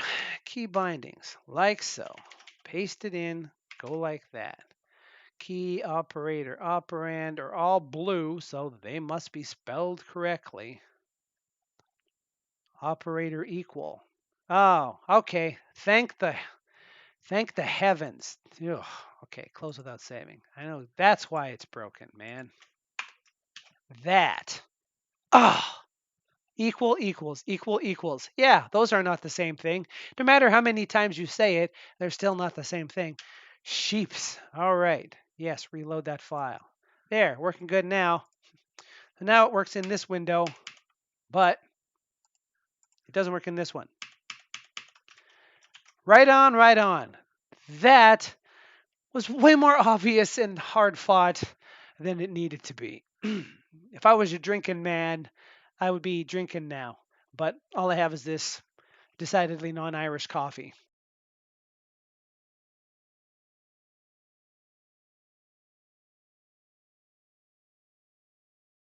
Okay, so that is that. So this has created this context for us automatically into the key binding file. I'm going to bring that file back. So now over here in project specific keys, we have a default linux.sublime key map, and it has this command in it, and it automatically has a context applied to it that will only make it apply in our current project, which is exactly what we wanted to have happen here. So well, let's just do something like this just to document this thing.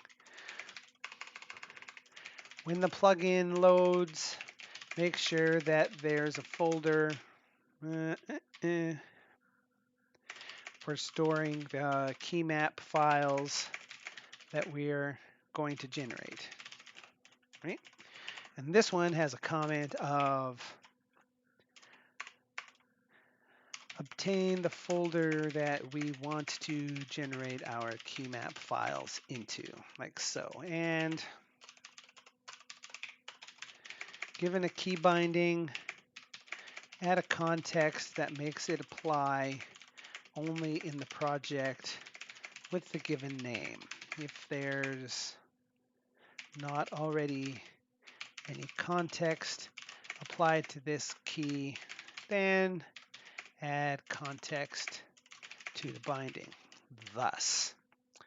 And this is just the context for this operation, and this is on load project that actually makes this whole thing work. Now we already did that part. So that is our proof of concept. Yeah, that was an incredibly subtle bug. Something was twigging me as I was looking at it. I was like, there's something that's not right here, and I think the syntax highlighting should be giving me the hint, which is why I kept looking at the other one. And I was expecting these to be blue, and they are. It's this one not being red that was the problem. That is some wiggy action right there. So we have something like this is like awesome. So now we can say we do it in this project. Super T Echo project is named project specific, like this, right? I'm going to go ahead and copy that and save it. Go over to the override audit window where the keys array is going to look like this instead, and save that one. And now in this project, that key says, oh, hang on, let me change this so that the debug logic isn't broken. In this one, it says override audit when I press that key, and in this one, when I press it, it says project specific. And in this window that doesn't have a project, that key binding doesn't do anything at all. So we've totally created something that will create context, the keys that are project specific. It's going to create this folder off in your packages folder under the name of the actual package that's doing this. And for every project file, it has its own thing. Now, there's more that could be done here because the way we've set this up, this key binding is always going to be either a Linux key or a Windows key or an OS X key, depending on what platform you're on right now, which isn't really correct because you might want different bindings for different operating systems. So what this should actually be doing is using a file name of default.sublime-keymap, like so. And then, oops, don't put a semicolon. And then we comment that part out like this. Now, in order to test this, we have to delete this file. And then when I save this, this version pops in. Because this doesn't have a platform on it, it will apply to all platforms and not just the one that we're currently on, which is probably what you want for this. But what you might actually also want is something like keys OS X, and have keys that are specific only to OS X in here, for example. Or we might want to have that have this, instead of being a list like it has to, like it is now, it could be, what did we need to have something like OS X and a list. And now in the keys, there's OS X specific keys, and you'd have one for Linux, you'd have one for something else, is another way to do this. Or we could say platform Linux, which isn't technically a key binding thing. That's not something that exists by default, but you could have it as Linux OS X or Linux Windows or just one or something like that. And then have a method like this one that extracts this platform key out and figures out which one of the files it should write the actual key map into, so that your project could have your key bindings could specify whether they work on one or another. There's a lot we could do with this. We could say not Windows like this. This is actually something that sort of is already a Sublime thing, not in a key binding, mind you, but if we did something like looking at the main menu, this is something that can appear inside of menu files, and we can see here prompt open file is everywhere except OS X, and prompt open folder is everywhere except OS X, and prompt open is only on OS X. So on different platforms, you get slightly different menu items. So although this isn't something that key bindings work with on their own, something like this should probably be OS X, I guess, if we wanted something like that. Like it's breaking the key bindings, I would imagine, if it's actually writing those into the file. I guess it doesn't care about keys that are missing as long as the values, it recognizes the files. So if we wanted to do something like this, and this seems like probably the best way to do it just because it's already a Sublime thing, then what we would do here is instead of creating one file here that's just default or one that's just for the current platform, you would do this to pull them out and post-process them to add in the context entries and also remove the platform key. And then at the same time, say instead of having a key map, have a key map default, a key map Linux, a key map OS X, and a key map Windows. And then depending on the value of this platform key, it would add it to one of those four lists. And then down here, we would generate as many as 4 files, or maybe as few as none if there were no keys. And then it would automatically update all of that stuff. And probably because of the way that this is working, you would even optimize that further to say, if this says platform OS X, if we're not on OS X right now, there's no need to write an OS X specific key binding file because it's going to be in the packages directory, not in the user folder. It's not something that's going to be synchronized. Sublime's not going to load it anyway if it's not Mac OS. What's the point of even creating the file? You only need to create the file for the platform that you're on, and the default one, the one that just works everywhere, which isn't something that most things use because most key bindings are sort of platform specific due to that whole idea that on Mac OS you use the command key, whereas on Linux and Windows you might use the control key. And here on Linux I can use the Windows key to get super, but you can't do that on Windows. And different windowing systems have different conventions for how their keys work, and things like that. So you generally don't see this except in rare circumstances for things, for example, like the C++ key map, where it's auto inserting things based on characters you're typing, because those are very not specific to the platform you're on. Always insert the pair. That doesn't matter which platform that you're actually on. But I think we should probably call it there. I like this as an idea for a package. Now, having said all of this and done all of this work here to come up with this, there is actually a package on package control right now that does something kind of like this, specifically for projects, not only for keys, but for other things too. But it was written specifically for Sublime Text 2, and then Sublime Text 3 support was just sort of tacked on when Sublime 3 became available. And the last time it was modified was 7 years ago, if I remember, or 7 years and a bit, somewhere between 7 and 8 years, let's say, because package control's granularity isn't as great as all that, and I didn't look too deeply. And part of the thing that it's doing is actually trying to load the session file while things are loaded to try to figure out what project is associated with the window. And it's writing one file in one place, which would totally break if you had two projects open, right? Like right now I have override audit and this, and our version of it is creating multiple versions of files because I have multiple projects and it's keeping them all distinct, so we can have multiple things going at once and everything will work the way we want. That other one I don't think would actually work that way.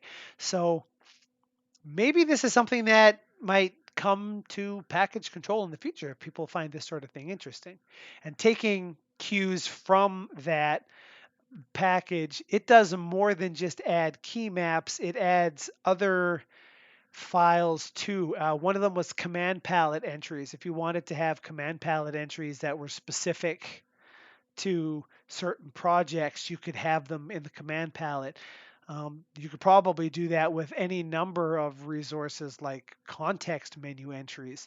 So the world is really pretty open for the ability to do something like this. And the only thing that we might be concerned about here, besides the stuff that we already have discussed previously, like generating the correct file name and doing what Ashwin suggested and verify that, excuse me, that the project file actually exists on disk, if that actually matters, to make sure that there's actual project data.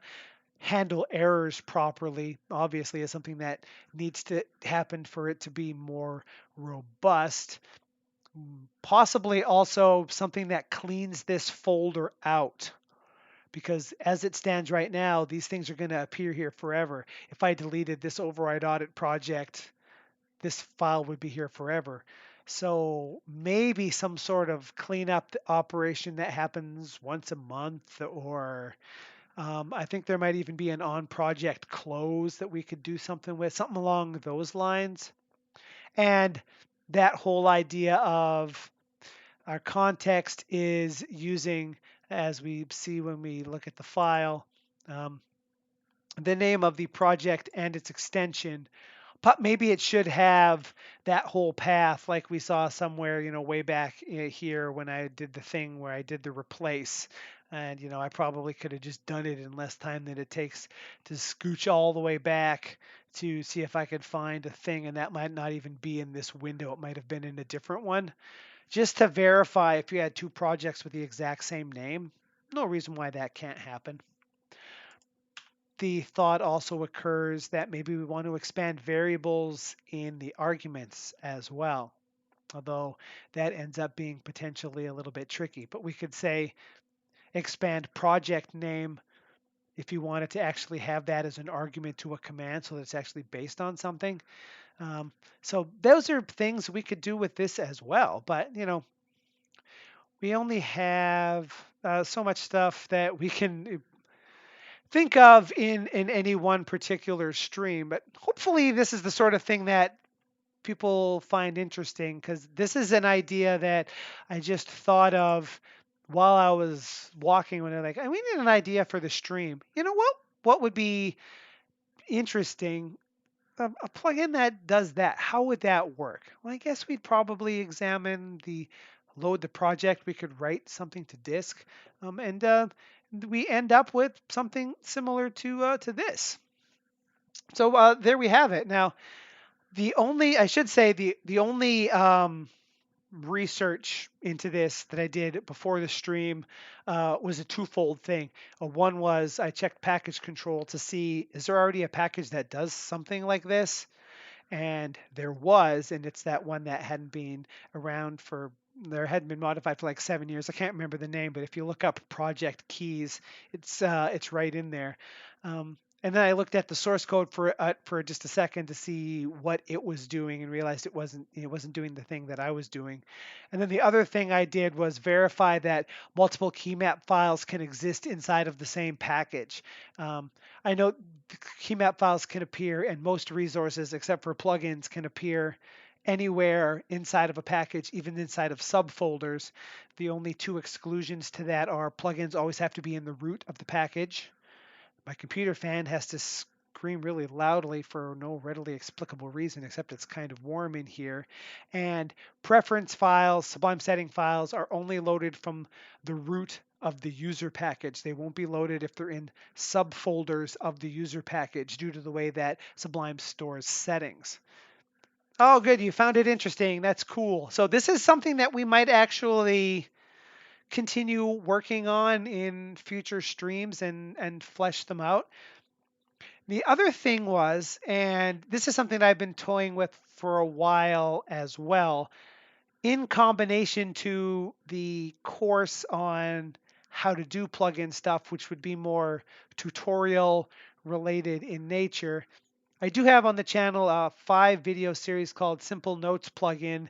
There's a playlist on both of the channels that links to those videos. I can't remember which channel they're on offhand. I think they might be on this one because I did all my live streaming from this one. I can't remember now. But in that series, we did sort of a live 5 almost 1 hour video. Some of them were a little bit more, some of them were a little bit less, working through the idea of a plugin from the very basics of the beginnings of the thing all the way to we have something that works. Let's actually turn it into a package. And how would you do that? You got to create the package key. You want to add it to the menus. You want to add it to the command palette. You want to add key bindings and all of that stuff. And where we stopped short was adding the thing to package control, which is something that I think would be a useful tutorial, but I don't want to harass the people that are working on package control with a pretend package entry.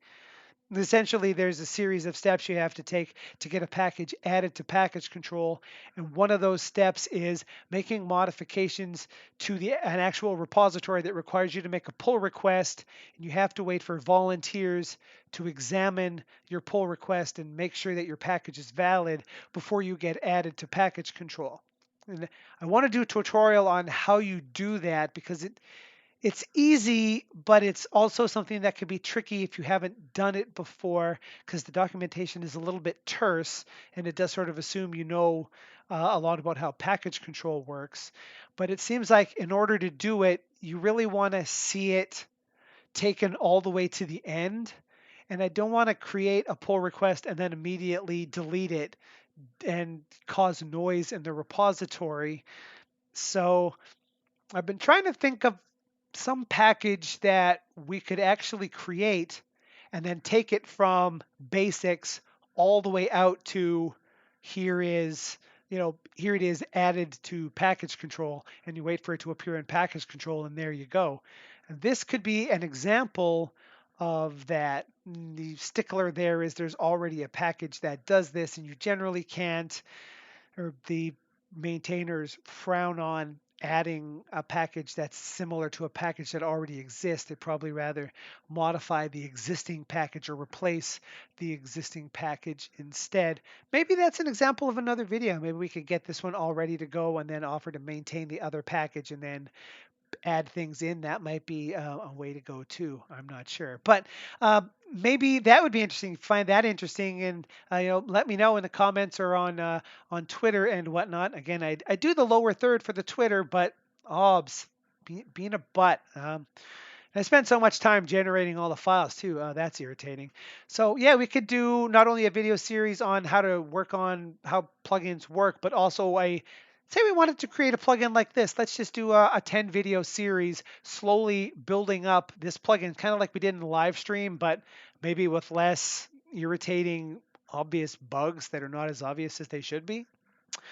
Who can say? We're going to go ahead and call the stream there. So Thanks so much for watching. Remember, if you like the live streams and you want to get some help in plugin and package development, subscribe to this channel. Be notified when I go live, which is usually every Tuesday at 8 p.m.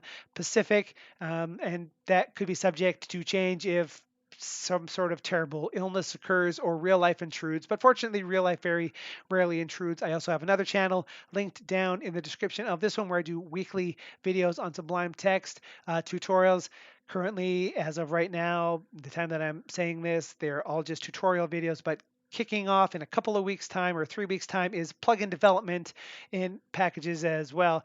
If you want to learn more about all the stuff that we did here, but didn't actually explain what these different methods are actually doing and what event listeners are, those are the courses for you. Make sure to subscribe to that channel, and you will be told by YouTube when those videos become available, presuming you click that little bell notification icon. And yes, Ashwin agrees that taking a package to production is also a useful idea. I've only technically done it one time myself, although if you count the unofficial way that I did it for my other 3 packages, we are good to go. But with all of that, we're going to do that thing where I lean over here, find various things, try to figure out where my mouse is, because it's a tiny pointer on a big monitor, and find the thing and say something like that, and then go something along the lines of, this is OdatNurd thanking you for watching, and until the next live stream or the next video on the other channel, if you are a subscriber, have a sublime day. Thanks so much for watching.